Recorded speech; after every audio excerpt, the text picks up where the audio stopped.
A superstar of the beat age prepares to meet his public. Oh no, I want to see him. What are you so upset about? I want to see him. He was coming round the back. They said he was coming round the back. I've been waiting for ages to see him. 9 o'clock. Why are you so upset? He's smashing. I kissed his hand. I kissed him. I went, oh, it's lovely. I've been waiting to see him for ages. He's fantastic. Don't worry. I kissed him. It's as good as a show to us. We've never seen anything like this before. Haven't you? No. He's just another fellow, you know. Well, different. Nobody like him can produce the music. Isn't it a bit degrading standing outside the door while he's inside? That's for him. Sorry? No. Why? It's degrading for me standing outside here. Why? You go anywhere. Don't you find... I mean, why do you stand here? What do you think? Most of the reasons that I do what I do is because I just like startling people. Starting? Yeah, something to do. England has a marvellous habit of being able to dissipate everything through this marvellous media. And long hair quickly got dissipated. I mean, I used to be able to stop traffic quite easily by just walking down the street. No more than that, just because I had long hair. I'm a real trooper, you know. This is my life, really, you know, writing or performing. There's not much else I want. It's the biggest kick I know. I know all the drugs and, you know, you get a different kind of buzz off those, but stage is just something else. It's partaking of people. I'm very much a character when I go on stage, I feel. I mean, Like an actor? yeah, I believe in my part all the way down the line, right the way down. But I do play it for all it's worth, because that's the way I do my stage thing. That's part of what Bowie's supposedly all about. I'm an actor.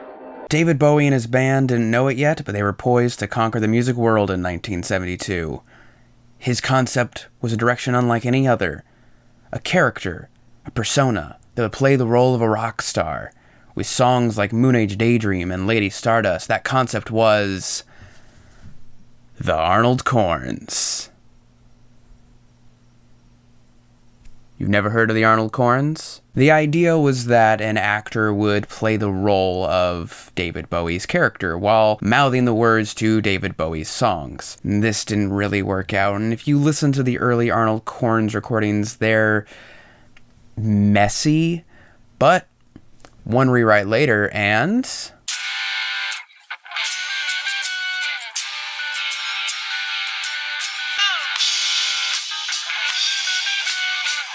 what can I say about what is often considered one of the greatest albums of all time? It's impossible to overstate the effect that this 18-month period had on the rest of Bowie's career.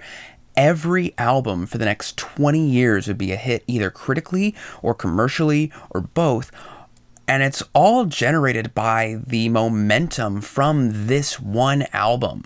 Since this album's music has already been talked about extensively, I think the only way that I can contribute to the discourse is by attempting to dissect the story. The task might be impossible, but I'm going to take a crack at it. The story was pieced together after many of the songs had already been written and recorded.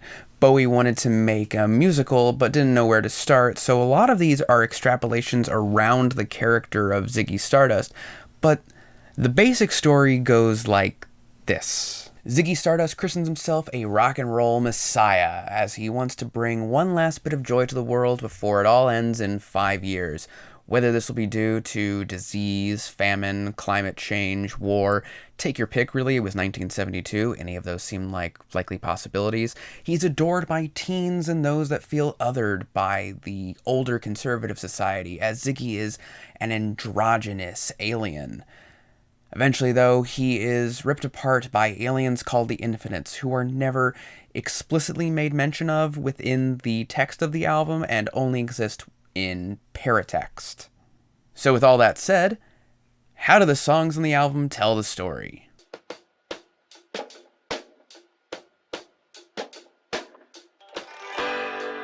Pushing through the market square,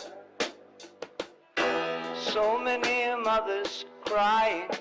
We begin with 5 years, painting a mural of the world reacting to the news that the end is coming. Vivid scenes of riot, sadness, contemplative reflection, and apathetic acceptance are scored to an increasingly raucous instrumentation with a steady drum beat, and vocals that go from being sung flatly to shouting by the end. He calls out to the others, people who don't seem to fit in any particular category, and identifies with their struggles, particularly in the line, A cop knelt and kissed the feet of a priest, and a queer threw up at the sight of that. I think we're supposed to take this as being from the perspective of Ziggy observing the world, and more specifically observing all the young dudes.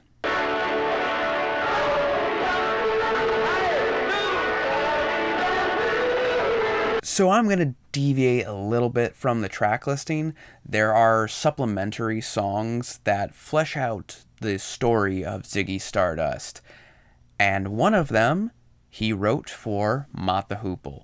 Mott the Hoople's version is a glam rock classic that, devoid of the context, is still really great. One thing that I like about that version of the song is its organ and the backing vocals from Bowie. And fun side note, I mentioned this in my last video, he wrote the song for Mott the Hoople to keep them together. And it ended up being their biggest hit.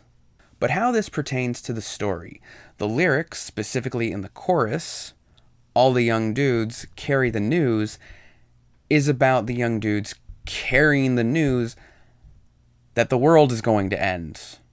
As mentioned in the previous song, we have more personable reactions to the news of the end of the world here, starting off darkly with the character rapping about his suicide. The dudes are considered the dregs of society, but they're here to argue that they're filled with more love and compassion and artistic expression than those who cast down upon them.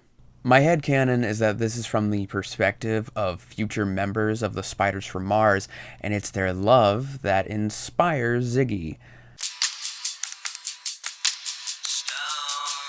Soul Love is more about waxing poetically about the idea of love, rather than being about any specific subject of affection. I mean, even in the lyrics he says, "All I have is my love of love." Once again, this is a mural song showing us the different ways that affection can take shape. This feels like a natural expression, bringing optimism into the story, showing how people can still find love amidst all of the despair. And it's that inspiration that sends him on his rock and roll quest, which he articulates in, I'm an alligator. I'm a mama papa calling for you. Moon Age Daydream is from the perspective of Ziggy Stardust, about becoming Ziggy Stardust. It's about his transformation into a rock star, wanting to spread true love and break down the barriers of hetero and cis-normative sexuality. This is the first track to go full science fiction, starting with the lyric, "I'm a space invader," and continuing into the chorus, where his intent is made clear. "Keep your electric eye on me, put your ray gun to my head." He wants to become a famous rock star, knowing full well the dangers that lie ahead. It's his arrival on Earth that brings us to Starman. Didn't know what time it was and the lights were low. I leaned back on my radio. The story of the song follows people receiving Ziggy's message through the radio, the television, and finally appearing before them. And what is Ziggy's message? It's to give the world one last reason to dance, to be joyful.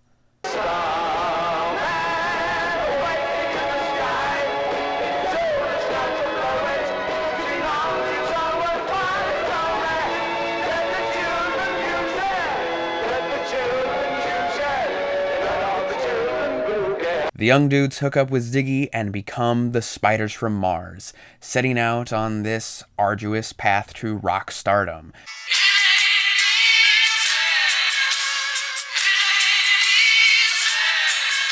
It Ain't Easy is one of my least favorite songs from the album, but it's still really good. It's a cover of a Ron Davies song. Who's Ron Davies? He was a little-known songwriter who put out his version in 1970. It's a pretty great little country song. The first rock version was recorded by Three Dog Night later that same year, which gets rid of some of the twang from the original. Bowie's version is the first to really soar with shredding guitars. There was another cover song from the Ziggy sessions, although not released until it was a B-side for Drive-In Saturday, and that's the cover of the Chuck Berry song Around and Around. Bowie's version is called Round and Round for, I don't know, just cuz. Again, just sort of a decent-ish cover. I guess if we're gonna include it somewhere in the story, here is fine. It's a song about people dancing to a rock song, which kind of leads into the next one.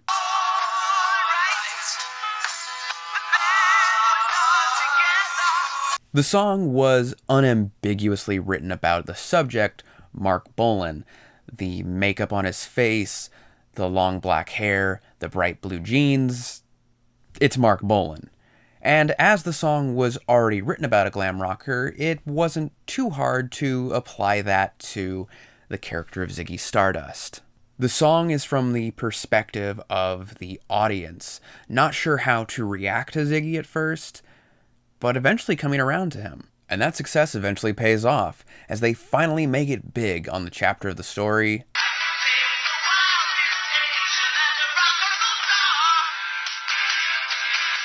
The lyrics paint a mural of people who had their dreams taken away from them, had to pursue different dreams, or are pursuing dreams as lofty as his own in becoming a rock and roll star. Take away the piano from this, and it sounds like a punk song almost.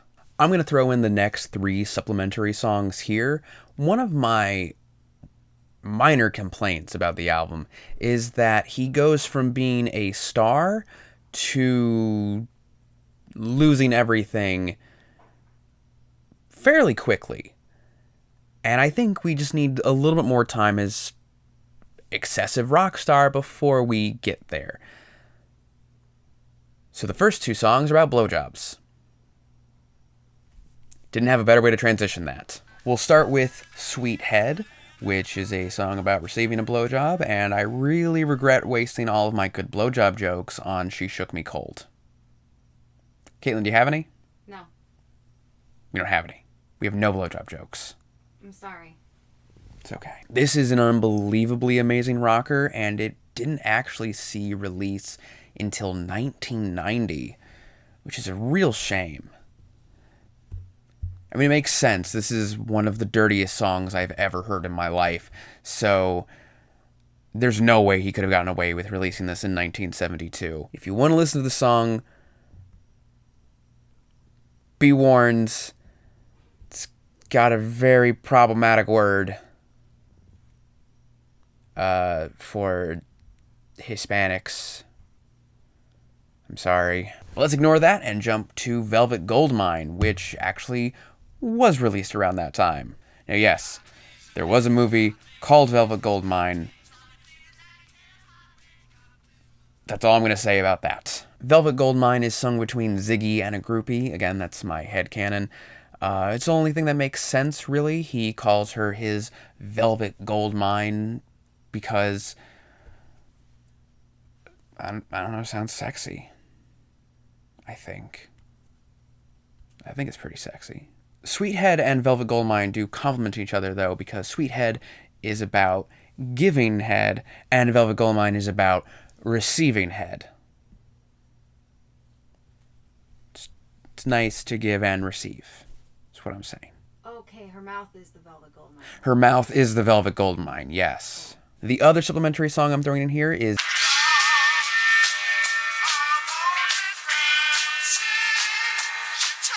one interpretation of the song is that it's about a guy being mad at Bowie for stealing his lady, to which he says, "John, I'm only dancing." This makes me think of the Doors concert where an insecure man attacked his girlfriend for being aroused by Jim Morrison. Now, I've heard that John, I'm Only Dancing was written in response to John Lennon making derogatory remarks about how Bowie was dressed, although this has never been confirmed. In that sense, though, this song is saying that how he plays with gender roles and gender expression and presentation is just him having a little bit of fun.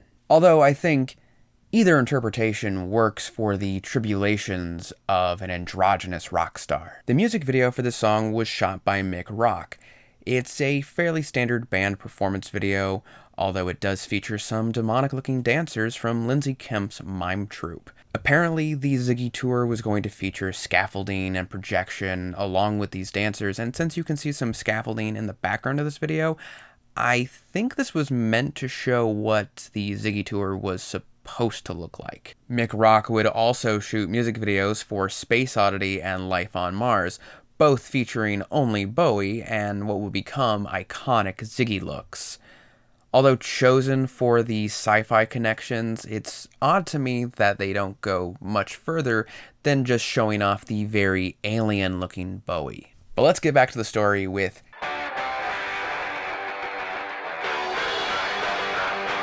At this point in the story, Ziggy is starting to get swept up in the excesses of rock stardom, with the spiders from Mars warning him he needs to hang on to himself. He's gonna lose it if he doesn't pull himself together. In this interpretation, Ziggy takes the verses and the spiders from Mars take the chorus. The lyrics, "We can't dance, we don't talk much, we just ball and play, and then we move like tigers on Vaseline," is one of the sexiest set of lyrics on this album. And since Vaseline was at the time known to be a lubricant, it can be interpreted as being very homoerotic. Although the first verse on the song is definitely about a she. And have I mentioned this is the most bisexual album in history? But the excesses seem to have finally gotten to our androgynous rock star, as his demise is chronicled on the title track. This one song sums up the whole of the album, detailing him becoming a rock star, jamming with the spiders, sucking up into his own mind, his own ego, with drugs, rock and roll, and aggressive sexuality, so the spiders have to break up the band and crush his sweet hands. David Bowie's distinct voice sounds very alien on this track, really playing with what he could do vocally. From descriptions of the album setting from the artists involved, I think this is supposed to have a very used future aesthetic. For instance, Bowie once described the kids in Starman scrounging through the waste since running electricity is scarce. Although within the text, the only lyric that denotes this used future aesthetic would be in the line, "Just the beer light to guide us." I picture a car with a beer light hanging off the end of it as the only way they can travel around in darkness.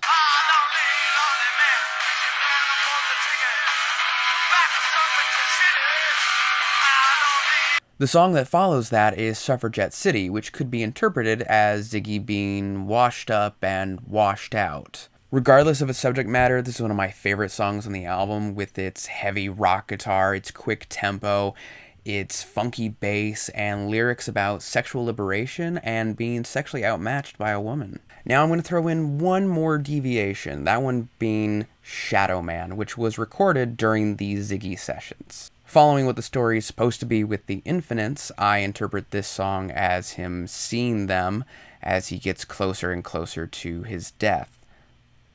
He fears them at first, but he eventually will accept his fate, knowing that in the end he will be killed by them.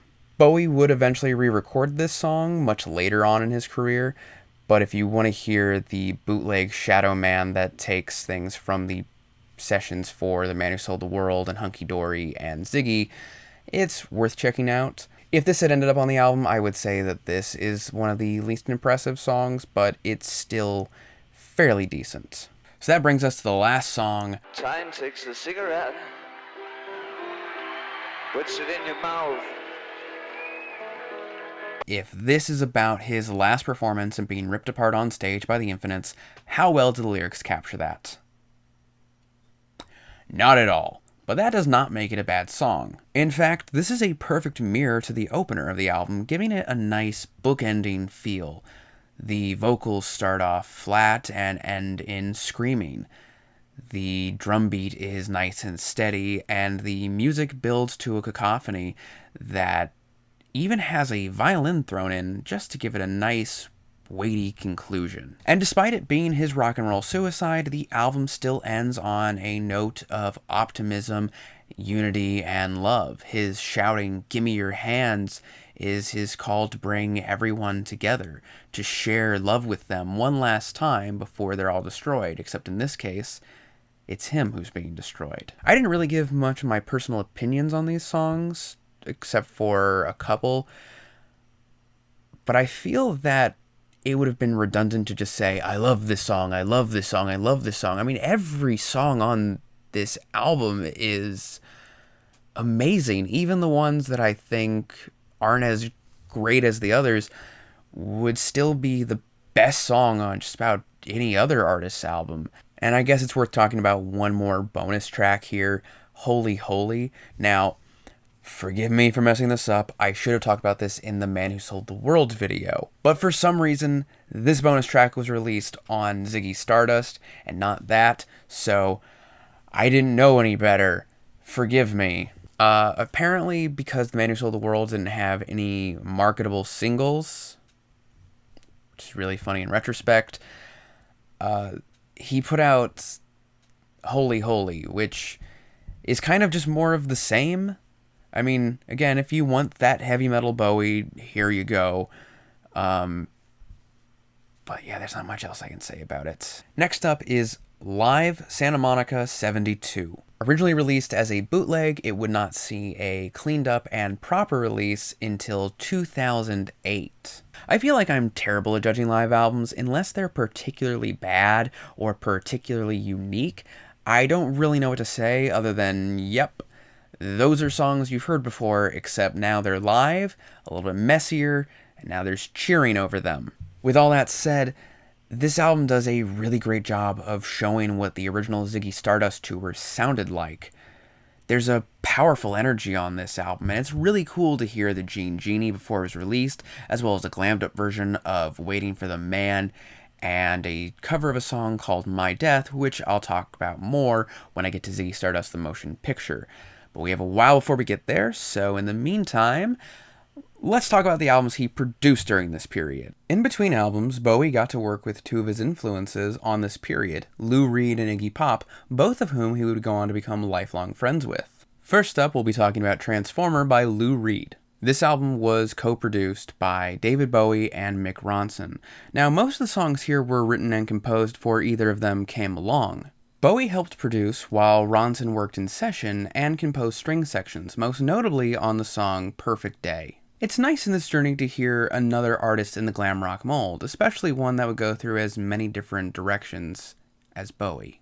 Bowie's presence on this album is limited to the songs where we hear his backing vocals, those being Satellite of Love and New York Telephone Conversation. I probably don't have to tell you this, but Transformer by Lou Reed is one of the most magnificently beautiful albums ever made, and you'd be doing yourself a disservice if you didn't listen to it. Now we're on to Raw Power by the Stooges. Now there are two different mixes of the album, one by Iggy Pop and one by David Bowie. For obvious reasons, I'll only be talking about one of these, and only briefly. You see, David Bowie wasn't involved in the creative process of this album at all. 3 other Iggy Pop albums, he would be. Everything had already been recorded, and he was given the task of mixing it with only a single day. And apparently on a pretty old machine, too. Iggy Pop called it Elvis Presley old. It's kind of incredible what David Bowie was able to pull off in such a short amount of time. This is a seminal garage rock album, and while I think most people are probably familiar with the song Search and Destroy, that song is not indicative of the rest of this album. It's a very poetic and sometimes even theatrical album that Search and Destroy does not really convey. But when listening to this album in the middle of this Ziggy Stardust journey, you can really see how Iggy Pop and the Stooges were an influence on Bowie with their very rough and raw sound and energy. The day that David Bowie came into the studio, he looked incredible, wearing glamorous clothes and perfectly applied makeup. and I thought he'd arrived all ready to sing, but just before he was due to go on, he disappeared to change and re-emerged looking even more glamorous. David Bowie.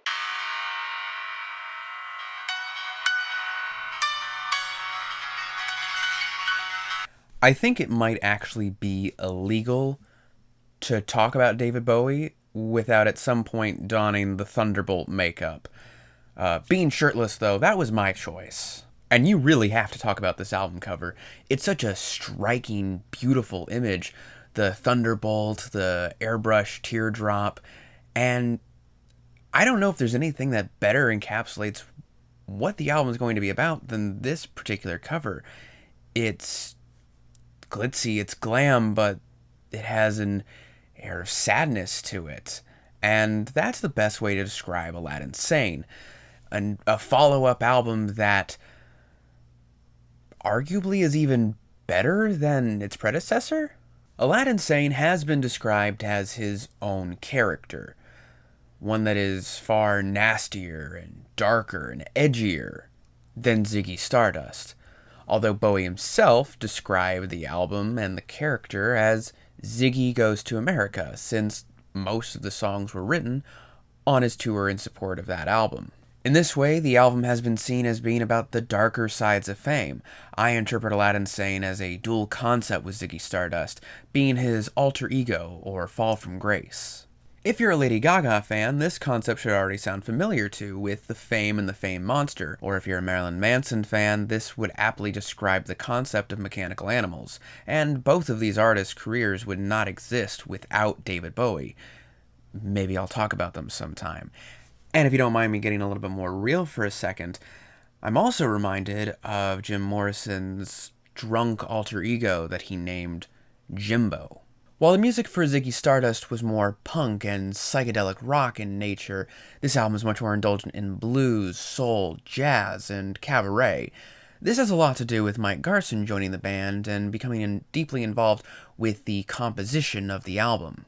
And I think this is what makes Bowie's glam rock period so fascinating, is the versatility he found in the genre, whereas other artists like Sweet, Slade, and Gary Glitter made very same-sounding music that doesn't hold up as well today.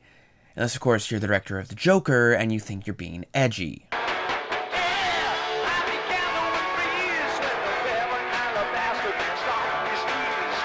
The first song on the album, Watch That Man, dives right into the excesses, with burying the vocals underneath the instrumentation.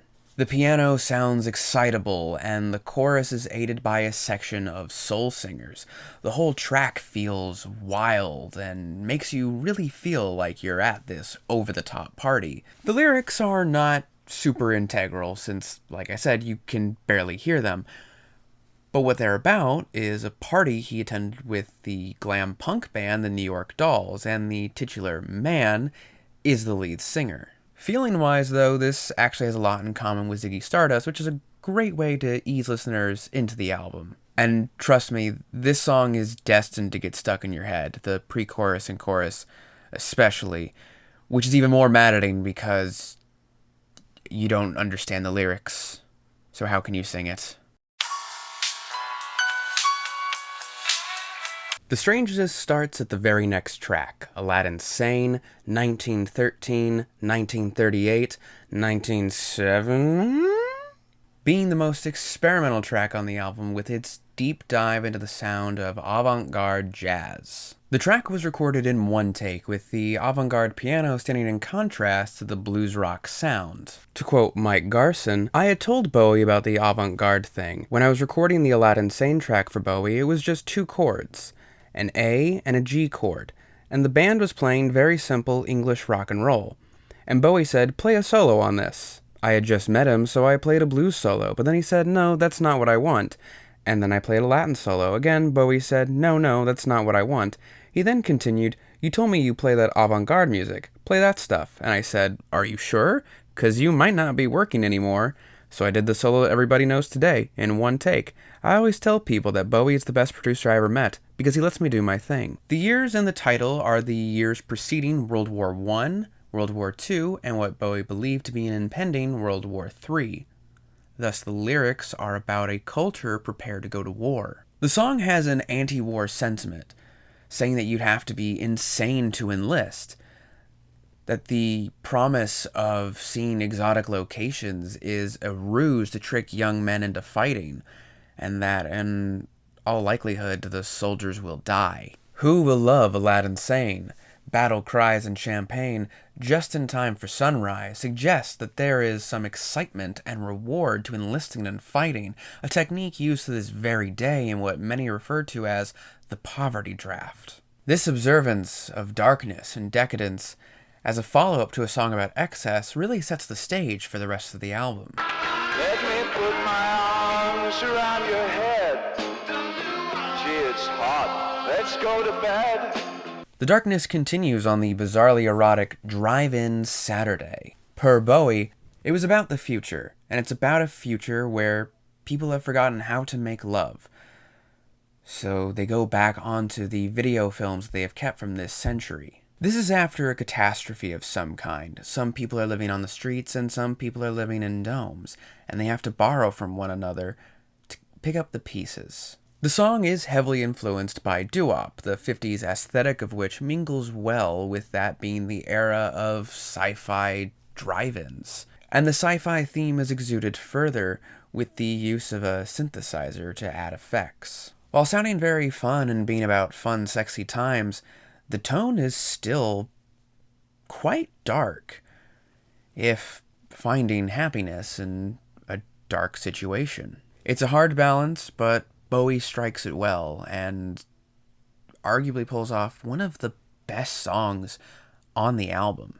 One other little note on Drive-In Saturday, although I couldn't find anything to back this up or connect it in any way, I think Drive-In Saturday may have been an influence on the midnight movie Cafe Flesh. For those of you who don't know what that is, Cafe Flesh takes place in a dystopian, post-apocalyptic society in which people can no longer share any sort of affectionate touch. So that means sex is out of the question. So people have to go and see sex performed, which is not too dissimilar from the idea of people having to watch pornographic films in order to remember how to have sex.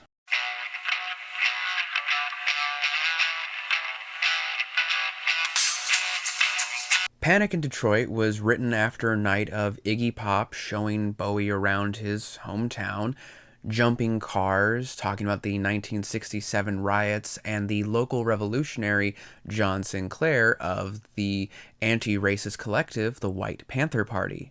John Sinclair was also the manager of the band MC5, most well known for their hit Kick Out the Jams, and less well known for their heavy political messages in other songs, my favorite being The American Ruse.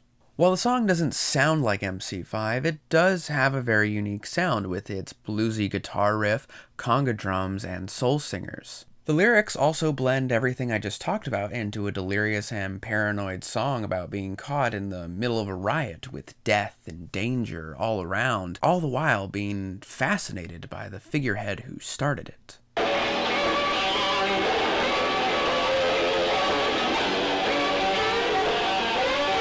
Cracked Actor is about an aging film star who spends his money on drugs and sex workers. When performing this song live, Bowie would often don a cape and sing to a skull in reference to the Shakespeare play The Lion King, during the famous "Do or Do Not, There Is No Try" soliloquy. What makes this song work just so well is its simplicity.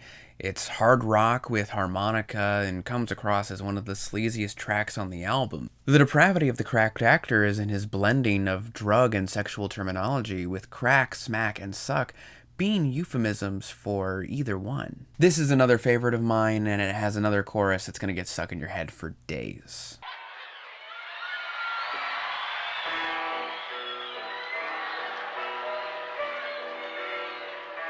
Time returns to the avant-garde jazz of the title track, mixing in burlesque and cabaret of the 1920s.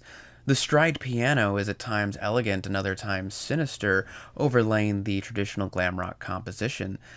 The wailing guitars sound like the soundtrack to falling into a pit of despair. Lyrically, it stands in contrast to Rock and Roll Suicide. On the Ziggy track, time is more of the Terry Pratchett or Twilight Zone version of death that will take care of you into the afterlife. Whereas time on this track is more like the Seventh Seal or Mask of the Red Death version. Time is cruel and senseless and does not wait. The lyrics were written in response to the death of Billy Murcia, the original drummer of the New York Dolls. The lyric, "He's waiting in the wings, he speaks of senseless things," was in reference to their lighting director who would make calls to their technicians that would sound like senseless babble to anyone else. Something cool I learned about when doing research for this video, something I've never noticed before, is the echo effect on the you section. You see, when he says you, there's no echo, but the rest of the lyric, there is an echo. So it sounds like this. You are not a victim. You just scream with boredom. You are not evicting time. It's really spooky. So I once again forgot to talk about this in an earlier video. The Prettiest Star. Quick recap on this one to catch us up. The original was recorded after Space Oddity with Mark Bolan on guitar and was recorded as a proposal for Angie. The single completely failed to sell though, which could be seen as foreshadowing for how their marriage turned out to be. This version is much softer and features a lot of compositional differences from the version that would end up on Aladdin Sane.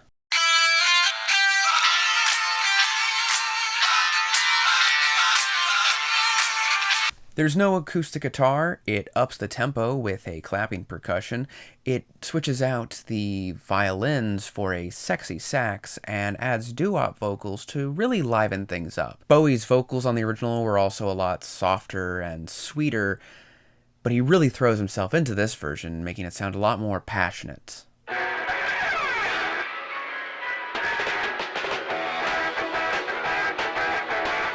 This version of Let's Spend the Night Together is the definitive version. It is. I don't even want to classify it as a cover of a Rolling Stones song because just like when Johnny Cash covered Hurt, it no longer belonged to Nine Inch Nails, Rolling Stones have no business with this song now. One of the reasons I argue for this is that Bowie's version just pops more. It's a coked up version of the original, and that additional verse that he added towards the end. Oh, they said our love was too young, that our kind of love was no fun, but our love comes from above. Let's do it. Let's make love. Defines its character.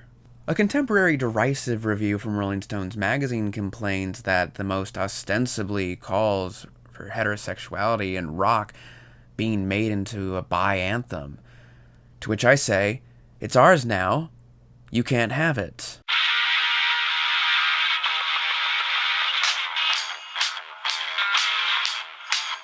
The Jean Genie is one of Bowie's best tracks, and just like Cracked Actor, the beauty of it is in its simplicity. Taking its riff from the Yardbirds cover of Bo Diddley's I'm the Man, its sleazy harmonica, and lyrics about a guy who does stuff. It's a pump-up jam, with lyrics dabbling in sex, violence, drugs, and images of Americana. And the shakers and the percussion of this track really gives it this rattlesnake feeling. I hope you understand what I'm trying to convey by that. The subject matter for the song is also all over the place, from being inspired by Iggy Pop to Jean Genet, a famously gay French writer and political activist, to being written for Serinda Fox, a model famous for her work with Andy Warhol, who also shows up in the music video for this song. Let's be honest though, the verses are not really what matters in this song. They're mostly comprised of bohemian nonsense, all building up to that slamming chorus, and nothing feels as good as the way those words hit. The music video is another pretty straightforward performance video, while also showing Bowie and Fox around San Francisco. I also think it's pretty cool that this video is used in one of my classes from film school, showing early music videos alongside The Doors' Unknown Soldier.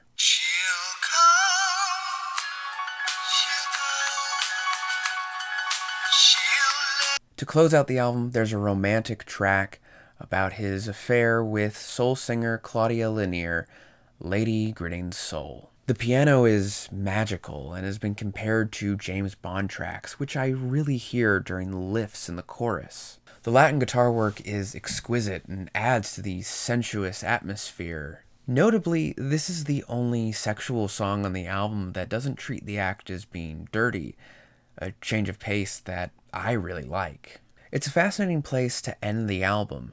While so many of the tracks were grim, this leaves us with a sincere and beautiful declaration of love. Ziggy Stardust the Motion Picture captures the last concert of the Ziggy Stardust era when Bowie infamously retired the persona. I'm not the first nor the last to say this deserved a better film than the one we got. This period had the greatest costumes not just for Bowie but his entire band, and they are not captured well at all here. The film was very much a last-minute idea, and it is painfully clear.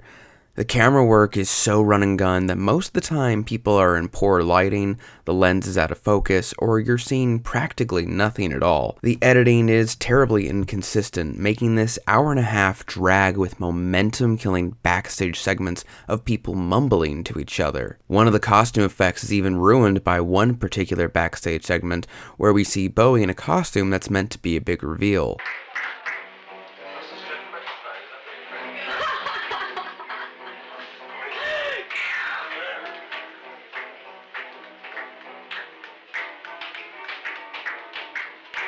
Possibly the worst is Angie's only appearance, but it's mercifully brief, and it's at the very beginning. Another moment that's purely frustrating is the scene when Ronson is shredding the solo out on Moon Age Daydream. It really shows how he's just as much of a commanding presence as Bowie. After the band finishes the song, and we see Bowie running out in his next costume, we cut to Bowie changing into his next outfit backstage, while hearing that same solo again in the background. They had two options to edit the scene to not disrupt the flow of the concert, and they chose neither. One, having Bowie come out on stage in a new outfit, since we, the audience, can easily put together that he's in a new outfit now.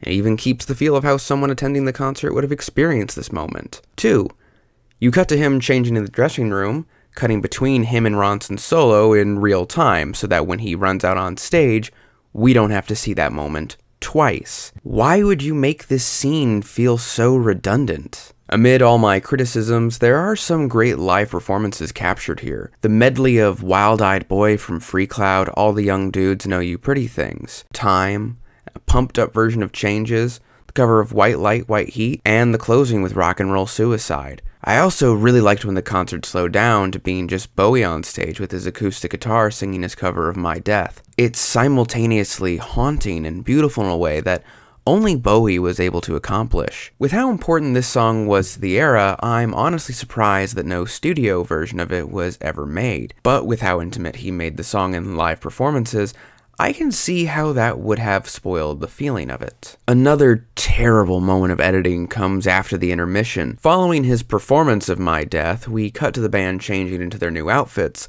and resting backstage. Then, cutting right into the middle of Cracked Actor. I honestly cannot think of a sensible reason they did this unless they just didn't have the footage. The film focuses too much on Bowie and Ronson, giving only the faintest glimpses of Mick Woodmansey on drums, Trevor Bolder on bass, and Mick Garson is only seen in a single shot backstage. I mean, we do get to see every single second of Ronson's guitar solo O-faces to make up for it, but I have to imagine the other band members weren't thrilled about their lack of screen time. Even during the performance of Width of a Circle, when Ronson and Bolder are dueling it out, you can hardly see either of them clearly. The crowd shots are fairly amusing, with the girls losing their minds over Bowie. However, there are so many shots where they're practically invisible, and you have to wonder how cutting to a void of blackness was better than showing what was happening on stage. The best and worst moment, though, comes at the end with the farewell speech.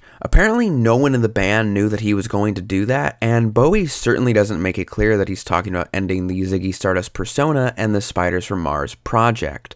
It sounds like the band is going to be completely broken up and Bowie will retire from music. The simultaneous no you can hear from the crowd afterwards is funny in retrospect, but you have to imagine it was very emotional for the people in that audience. Strangely enough, this film, despite being shot in 1973, wouldn't be released for a full 10 years later. So after Bowie became a massive pop star with Let's Dance, and the full concert LP wouldn't be released until the 30th anniversary edition in 2003, which I recommend listening to instead. The sound quality is a lot better than the movie, nothing is cut out, and there's no backstage BS to ruin the concert feel. The soundtrack album also has the great tone setting of Wendy Carlos' score from A Clockwork Orange. The tour would play her rendition of Beethoven's Ninth when the band first came onto the stage, and the William Tell Overture when they returned from intermission, which is something the film completely omits. Oh yeah, did I forget to mention the other references to A Clockwork Orange in this era? At the end of Moon Age Daydream, Bowie sings the words "in out."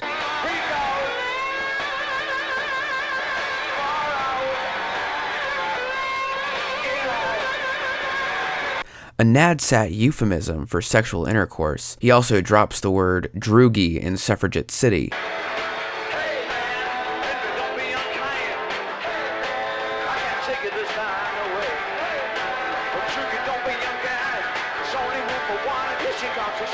Droog, or droogie, being the NADSAT word for friend. Not to mention that the costumes from this era are meant to be evocative of the droogs from the film, and I think we can all agree that the band was certainly dressed in the height of fashion. But while the Spiders from Mars were done on stage, they still had one more album to release.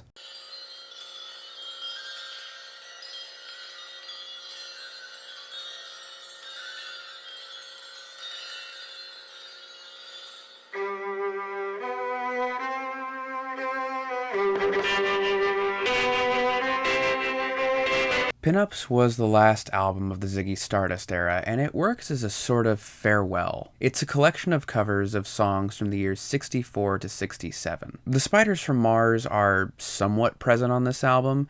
They're not on every song. In fact, the drummer Mick Woodmansey is not even on this album at all. The songs covered here were all influential on Bowie for this period of his career, which I think is a pretty unique approach to making a covers album, one that I wish he and other artists would have done. It's a great way to cap off a musical era, especially for artists that go through changes in their musical direction.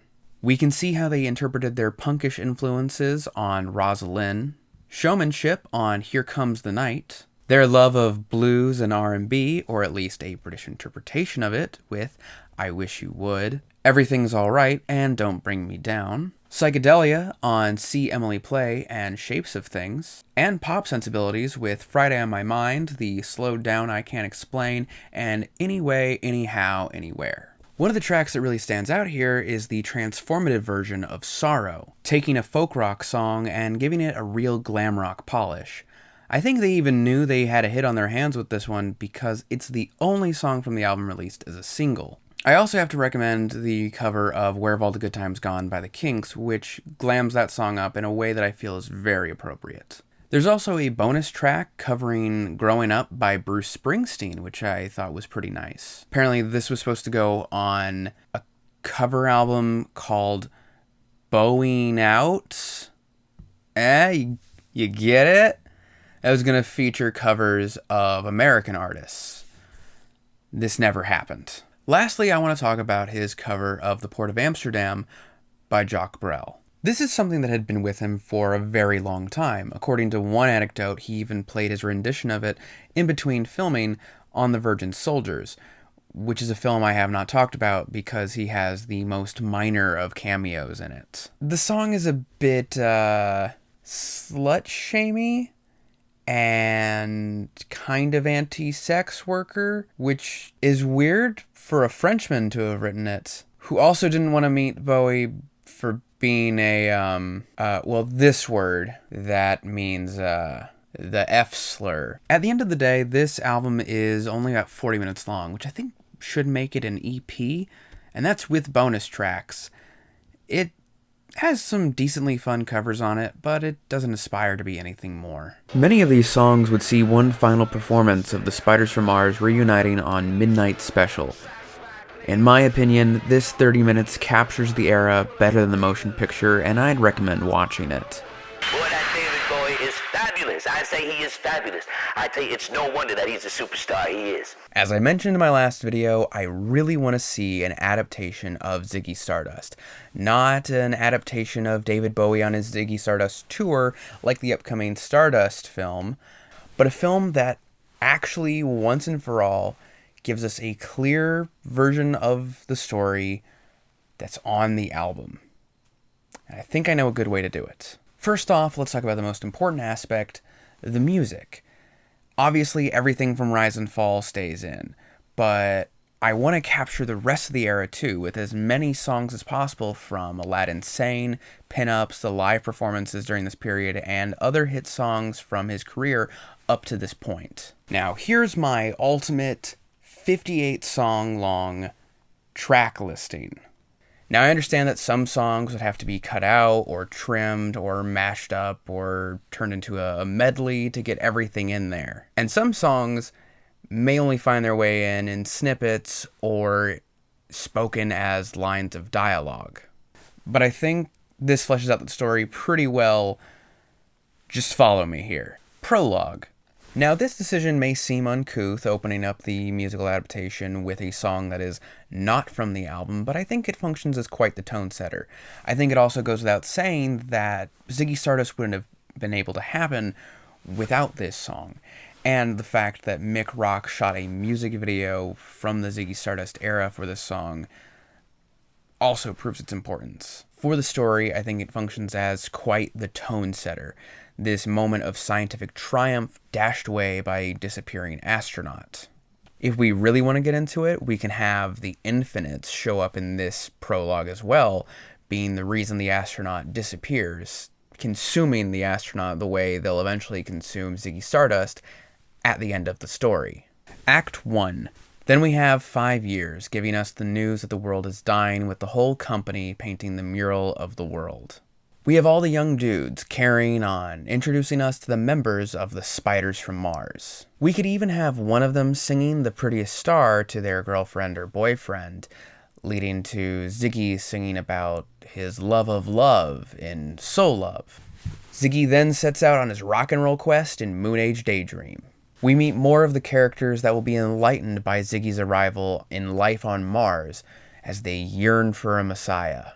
And their prayers are answered in Starman, and they spread the news in Oh You Pretty Things. Act 2. Act 2 is where we really get into what this story is all about. Attaining success and bringing happiness to the masses, and all the wonderful, sexy, gender-defying goodness that comes with that.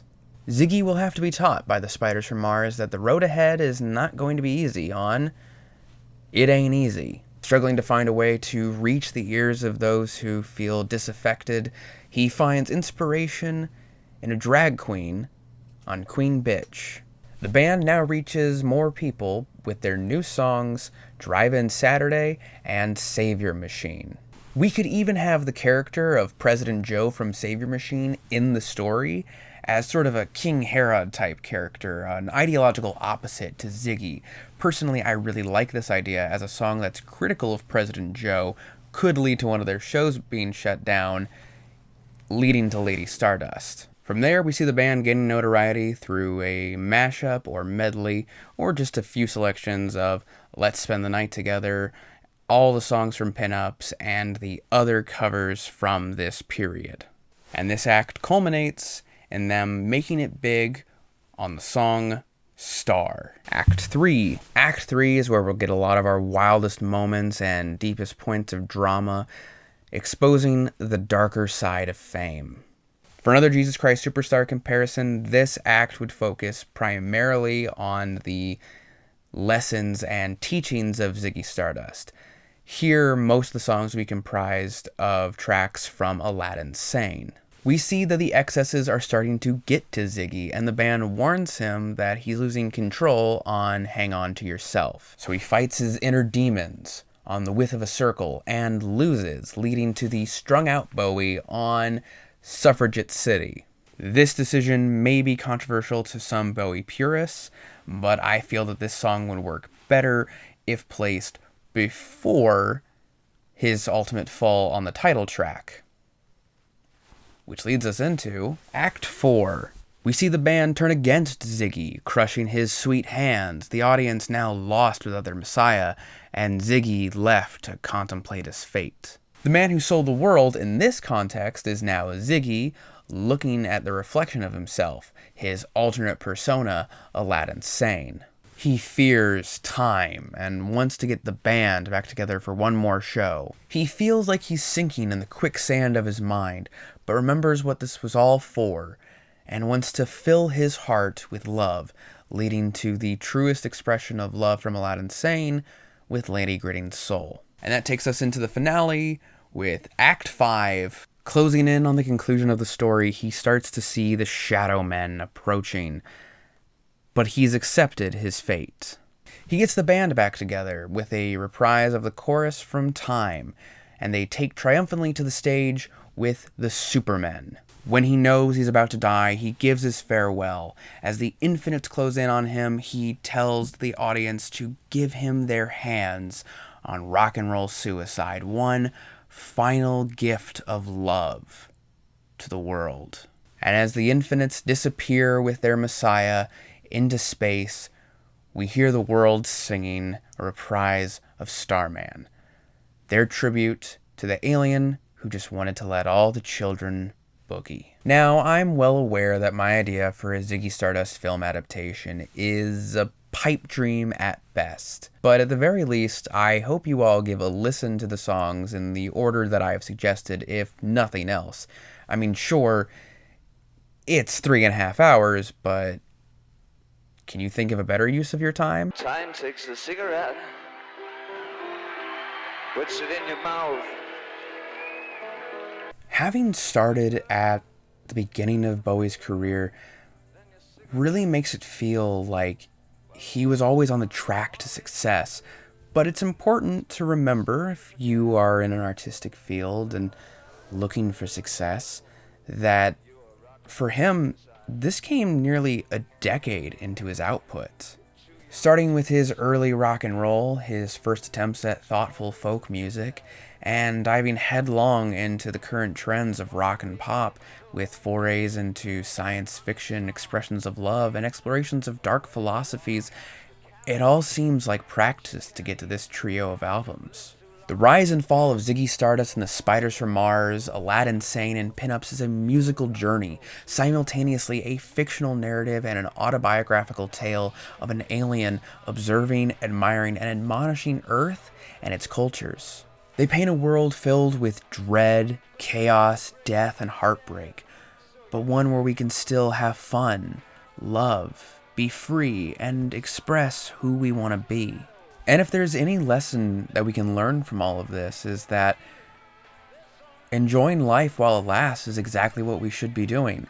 At any time, we may only have 5 years left. The glam rock era of Bowie's career would continue with one more album, Diamond Dogs, which I'll be talking about in the next video.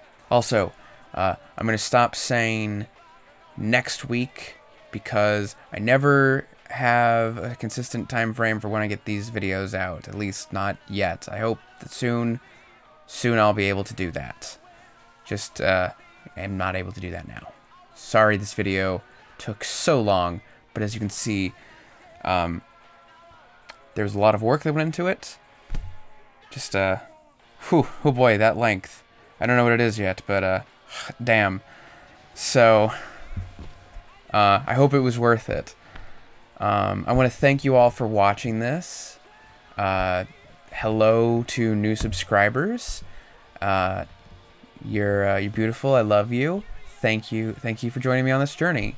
If you haven't already subscribed, you should do that. To see when I post next. Could be in a year with at the rate I make these videos with. Yeah, okay, it's getting a little late here. It's about 3:30 in the morning. Kind of fucked up. Want to go to bed. That's my wonderful camera woman, my wonderful, lovely girlfriend, who I am torturing by making this video series at night. It's okay, I love you. I love you too, babe. Please leave a like, comment, and share this video.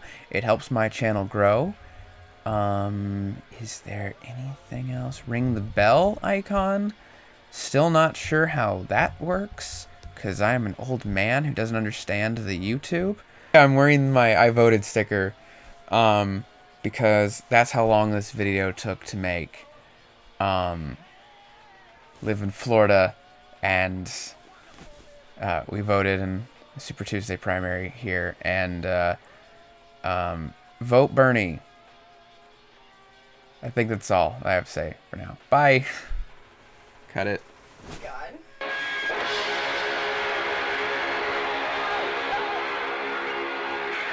Thank you very much. Bye-bye, we love you.